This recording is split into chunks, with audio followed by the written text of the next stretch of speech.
राहणाऱ्या राखी यांनी एका ऑनलाईन साईटवरून एक ड्रेस खरेदी केला, ज्याची किंमत होती 997 रुपये. पण राखी यांना हा ड्रेस काही पसंत पडला नसल्याने त्यांनी हा ड्रेस परत केला. पण रिटर्न पॉलिसीनुसार पैसे परत न आल्याने त्यांनी कस्टमर केअरला फोन लावला आणि इथेच घात झाला. आधी 85,000 आणि लगेच 15,000 अशी एकूण 1,00,000 रक्कम ही माझ्या HDFCच्या अकाउंटमधून डेबिट झाली. कंपनीकडून राखी यांना व्हॉट्सॲपवरती APK फाईल पाठवली गेली.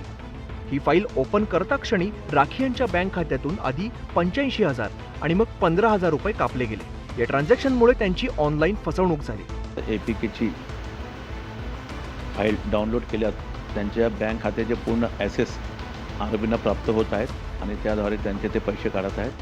सध्या अनेकांना ऑनलाईन शॉपिंगचं व्यसन जडलंय, पण शॉपिंगच्या नादात आपली फसवणूक होऊन आपला बँक बॅलन्स रिकामा होणार नाही याची सावधानता बाळगणं गरजेचं बनलंय.